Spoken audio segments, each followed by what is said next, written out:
Hey, good morning, everybody. Thank you, thank you. It is 9:30, so I'd like to call the meeting of the Human Services Committee to order. Karen, please call the roll. Chair Swarzy, Here. Member Cahill. Here. Member Garcia. Here. Member Desart. Here. Member Galassi. Here. Member LaPlante. Here. Hey, thanks. Do we have any public comment? No public comments. Hey, with regards to chair remarks, I want to talk about the food insecurity issue that we've been talking about for the last week. So first, I want to thank this committee for its willingness to consider requests from our local food pantries who saw the extra activity earlier this month during the government shutdown. As you know, full SNAP benefits were delayed for our 67,000 DuPage SNAP recipients. And as you know, during our county board meeting last Wednesday, I think Member Desart mentioned that the shutdown had ended.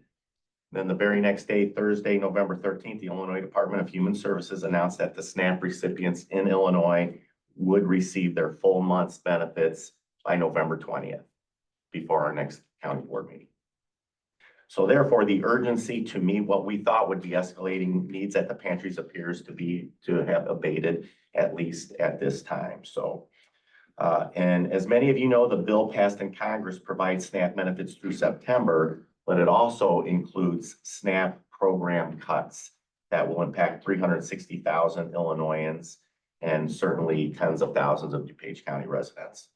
The funding bill that was passed for the upcoming year imposes work requirements for 23,000 unhoused veterans or youth who have aged out of foster care in Illinois. Thank you. Most people who receive SNAP benefits are currently required to work until they are age 54 to qualify, except for parents with dependents. Now the working age will be raised to 64 and work requirements will be imposed on parents with children younger than 14. So in conversation with my Vice Chair Garcia, Chair Conroy, and Director Mary Keating, we are proposing to go back to the drawing board and confer with our food pantries and social service agencies and to devise a more proactive plan to address a slower growing emerging need within the community. We also have to be mindful of the increased cost of medical insurance to residents now that the Affordable Care Act subsidies have expired. The Chair Conroy, created her sustainability initiative in this year's budget that we'll be voting on next week to respond to the needs of the community related to the federal budget cuts. We will be working on a longer range plan based on input from our stakeholders, how to address these issues. So stay tuned, stand by. I'll bring you more information as we develop it. So the headline today is we are going to hold off on funds to food pantries for now. We will, however, move forward with the funds requested for DuPage pads because we know we need to house people this winter. That resolution will be on next Tuesday's Finance and County Board agendas. And either Mary or myself or Member Garcia could answer any questions at this moment. Is it okay to talk about this now? Ask questions, okay? Yes. Yeah, thank you for your comments. So what we got a consensus on at the board meeting last week to move $2 million into for food insecurity. What's the status of that? I thought I saw you had a resolution for 1 million. You changed it or something? Well, so the memo that I sent out, or Heidi sent out on my behalf on Thursday, was how to use a portion of that 2.1 million. And that was 1 million for immediate food right away. So that's obviously on hold for now, and we'll get together with smarter people than me, and we'll figure out where the need is and how to use the money. The 2.1, we do have consensus at this point to move that into a food line item. It would have to be on the budget, or it would have to be on an agenda as a budget transfer. We're not ready to do that yet, but that's still in the works. You'll see that coming at some point. Okay, thank you, because I'm supportive of that. I know, thank you. Yes. I'm still supportive of leaving that 2.1 million for our small nonprofits, because even $5,000 for a small nonprofit could be, could program them for a whole year. And moving the $2.1 million or even $1 million into food insecurity in 1 week, our new budget, our 2026 budget starts, and there's already $2 million in that budget. So since we don't need the SNAP benefits at this moment, our air traffic controllers are being made whole, SNAP recipients are being made whole. I really, truly believe that we need to fund those small nonprofits. And I believe a lot of those nonprofits hit the same constituents, hit those with food insecurity. And like I gave the example at the meeting of Olive Gardens that feeds people all year, not just at one fell swoop. And again, I'll repeat what I said earlier about the fact that it's like giving somebody a fish today or teaching them how to fish to let them, to feed them forever. So I know you had a consensus and I'm in the minority, but I've heard from other board members too, who totally agree that we should fund the small nonprofits, and since they're not here to have their voices heard. While you guys are deliberating on this, would you consider splitting up the $2.1 million small nonprofit into 18 portions and have those members who want to provide food for staff? No, I mean, seriously, we did it before with other grants that we've given. So those who want to give their portion to SNAP or food insecurity can do that. Those who want to fund job training organizations, resume writing, interview skills and other skills through the small nonprofits can do that as well. Something to consider as you guys talk to others, to split that 2.1 million into 18 pieces. And then you like on this board, you have a consensus. So, all of these folks would obviously give their portion to the SNAP, while those of us who don't want to do that and want to continue supporting the small nonprofits can go ahead and do that with our cut in the, Thank you. I didn't mean to interrupt you. Thank you for your input. If we're gonna discuss, I will say this right now. The conversation is sort of on hold for now. So let's get through this budget process. Let's, as I said in my statement, let us talk to the food pantries. Let's see what the need is. Let's see how things are going. There are some serious SNAP concerns with the new oh, for law. sure. And the need is going to be there. We So know this that. yes, it will. So this discussion, it will be, let's say, to be continued at this point. Okay, So, I'm sorry, you opened the discussion. no, I did. And state's attorney's advising me this would probably be better for a new or old business discussion anyway at that point. But with regards to this in particular, 2.1 million, we will have more conversation at a later date for sure. Do you still want to say anything?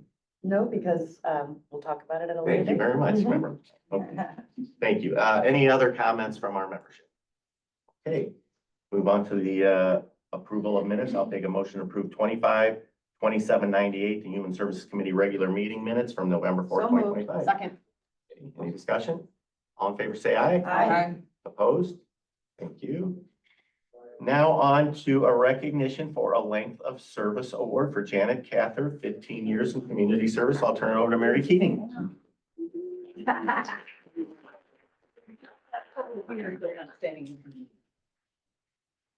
Well, as always, we always have a nice audience for folks and seniors who are getting length of service award. Janet served in our ombudsman program, which provides regular visits and advocacy work on behalf of residents living in long-term care facilities. This is both a thanks for 15 years and a well wishes for Janet is actually retiring. Oh. Janet. Yeah, so at the end of these, I always say, look, you're staying another 15, right? Well, the real answer here is no, she is not. I'm gonna let Trish and Natasha say a few words for you. So we are really sad to lose Janet, but she's been with us for 15 years. She's pretty much done most of the programs. She started in INA, did some with Choices, was out in the community doing HDM screenings, and then, Home delivered meals. oh yeah, sorry, we're so easy, it's so easy for us to talk in acronyms. And now she's been with the ombudsman program for the last 5 years. So we are really going to miss her. She's been a really great advocate for all of our residents here in DuPage County. So thank you so much for your time with us. Trish. And I'm gonna stand next to her so that we don't have to look at each other because we're both gonna cry. So I'm gonna do this business. No, Janet has been so wonderful in our program. We like to believe that she's been in our program longer than any other program, so she's liking it and she's sticking around. So 6 years. 6 years in the ombudsman program. So one of the things that really stands out with Janet is that she really demands excellence and holds facilities accountable. She will walk in and lay out her expectations. She'll tell everybody what she expects the facility to be doing to benefit the residents. And she holds them to that. And I have to tell them the DuPage. So one of the things that we often get when we go into facilities is we hear, when we start engaging with administration, we'll hear the administrator say, well, I've worked with ombudsmen all over the state and nobody's really asked me these things like you've asked us, or nobody's demanding these things like you've demanded of us. And she says, well, you're in DuPage County. Kind of our motto for, well, you're in DuPage County now. So that's how that works here. So, but we're gonna very much miss Janet. Her shoes are hard to fill for sure, and they're not fillable. And she's just been a tremendous asset to our program. So we're gonna miss you, but we know you're off to great and wonderful things.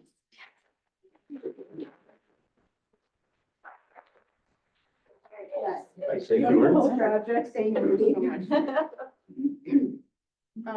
want to say that over the last 15 years, I've worked in the community. Had the pleasure of sitting at the table with seniors and, meeting their families. I've worked in the hospitals. I've worked in facilities. I have loved every single setting that I've been in. I've loved working with my coworkers all along, just dedicated, hardworking, compassionate in every single position I've been in.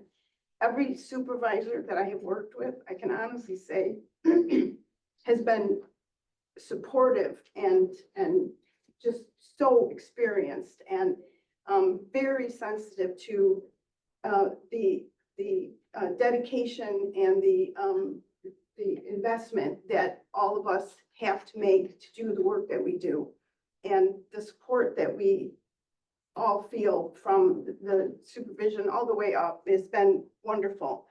And I can honestly say that every night when I go to bed, I know that I've touched a life and I've helped someone that day. And I feel like that has been such a wonderful gift to have worked in this field.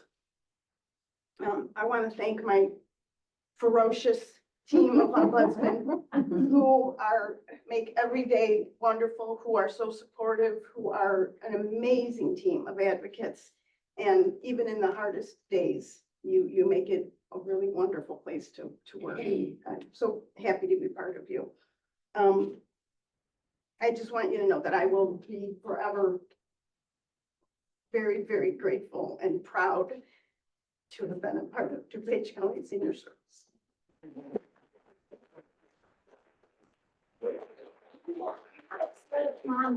Back as a volunteer, so. I'm in my facilities, so. I'd like to do a picture, but I want to open it to the board if anyone would like to see him. Congratulations. That was such a heartfelt speech, and you are just amazing to have touched so many lives. So thank you. Thank you for everything that you've done for the least among us in DuPage County. It's been a privilege. And I've said this, and I'm glad you recognize the work that you're doing is making a difference in people's lives. There's no doubt that you've saved people's lives. You've helped people live longer. You've done all that stuff. So thank you very much.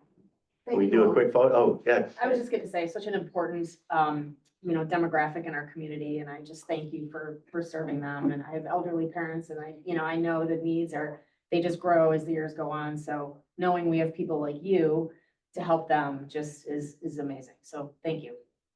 And I hope you're doing something really fun. I'm gonna decompress and think about that. Let's, we'll come over here where there's a little room and we'll get a picture with Yeah. That'll be appropriate time. Janet Squeeze. Janet Squeeze this way, because I think we're gonna have to use this wall here. Sorry. Always there. Always watching. Yes. Always with the camera phone. Oh, this is gonna be a big room. Squeeze in everybody. There's room, there's room. Yeah, oh, Joe's doing it, okay, yeah. Well, not you, you're.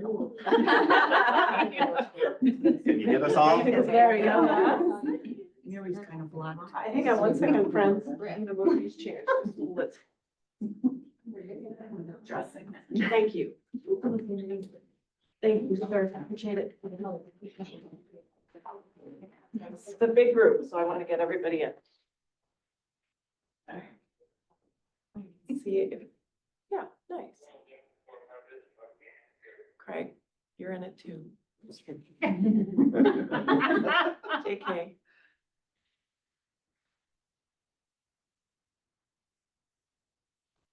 Thank you. Thank you, everybody. Congratulations. Good luck. Enjoy retirement. Thank It's you. wonderful, I'll tell you. Mary, you keep your ears closed. You didn't hear me say that. Just in case everybody needed to know. Oh, I'm sorry. No. Thank you all for being here too.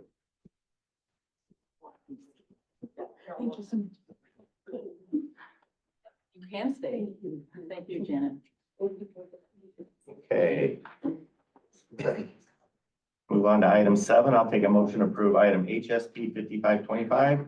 Recommendation for the So approval moved. of a contract purchase order to Leading Age Illinois for annual dues for the DuPage Care Center for the period January 1, 26 to December 31, 26 for contract total amount not to exceed $36,000. Did we get a motion in a second? Okay. Any discussion? All in favor, say aye. Aye. Opposed? Thank you. I'll take a motion on HSP 5625, recommendation for the approval of a contract purchase order to Cimbria Rehab Inc. for Community Wellness Partner for the Wellness Center staffing and management for the outpatient center at the DuPage Care Center for the period December 1, 25 through November 30, 26 for a contract total not to exceed $66,500. We had a motion, a second, any discussion? All in favor, say aye. Aye. Opposed? Thank you. I'll take a motion on HSP 5725, recommendation for the approval of a contract purchase order to Professional Medical and Surgical Supply to provide examination gloves for the DuPage Care Center for the period January 1, 26 through December 31st, 26 for a total contract not to exceed $90,000. Second. Any discussion? Question, Yeah. though, that seems really expensive for gloves. Is there a reason for that? I'm wondering.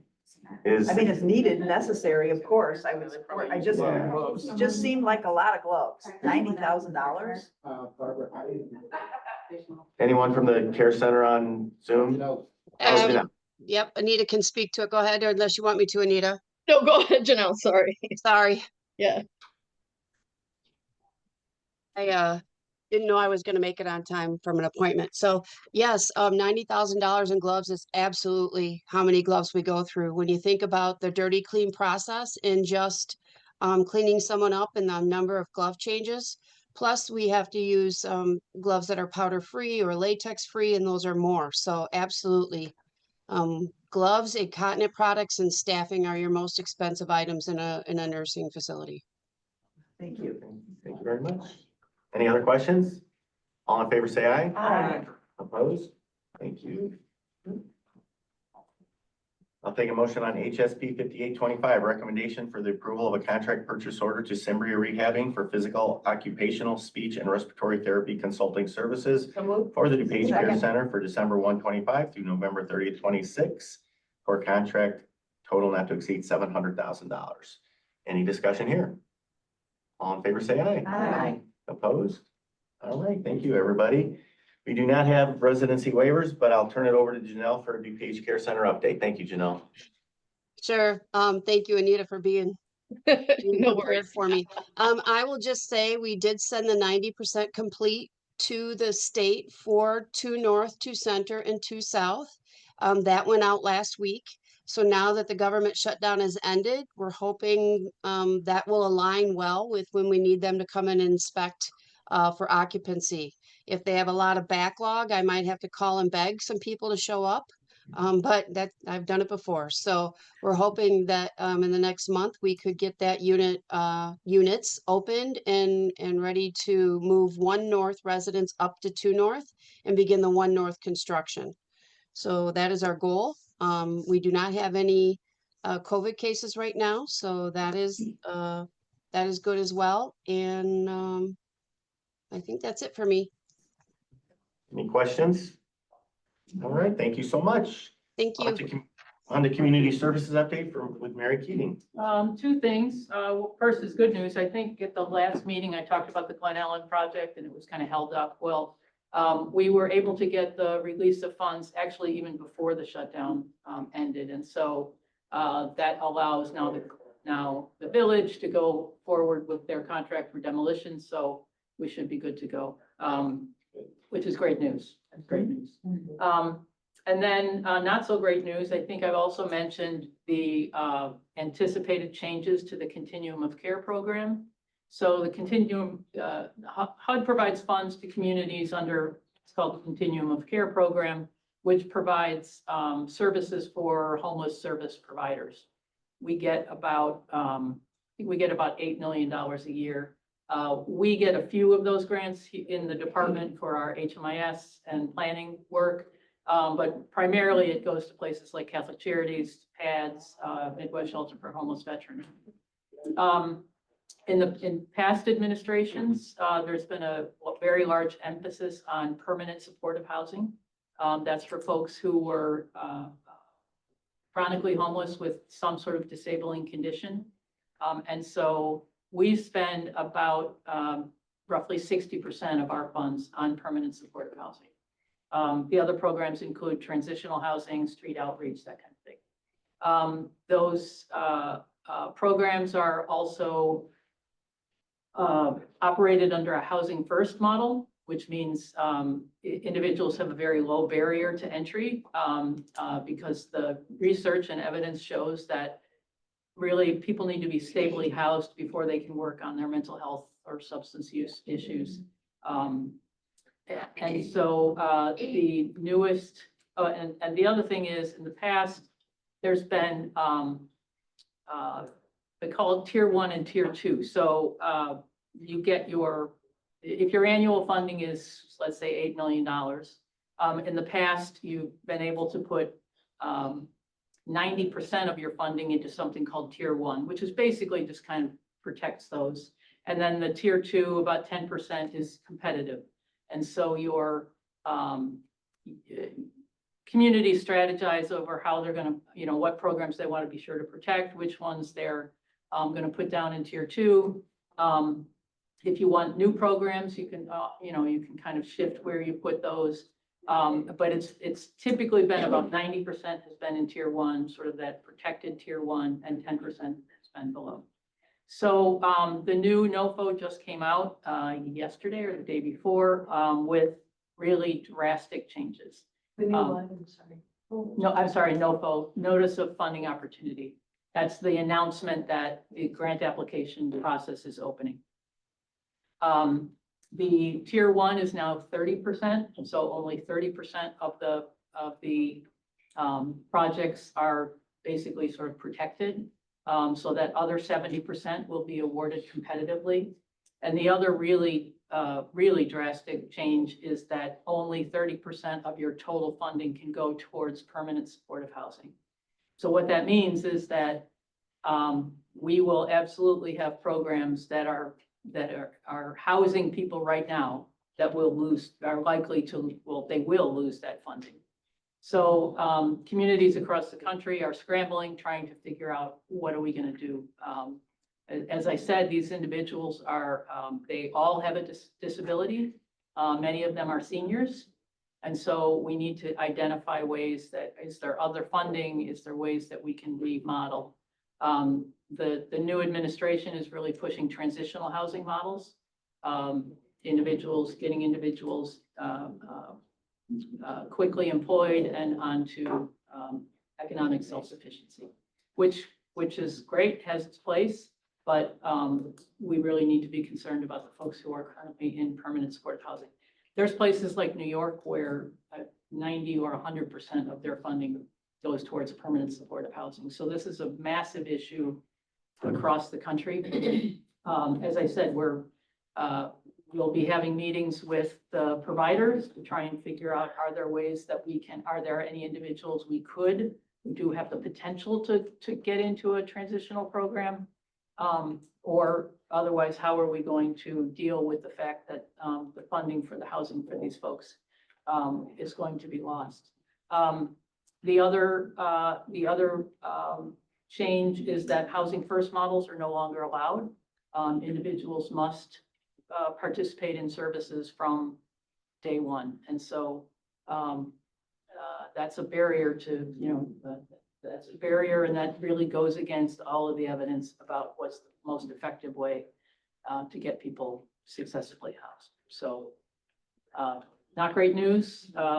It's a national issue. It's a national problem. I think there may be some communities that are looking at any opportunities for litigation because the claim is that this goes against congressional intent.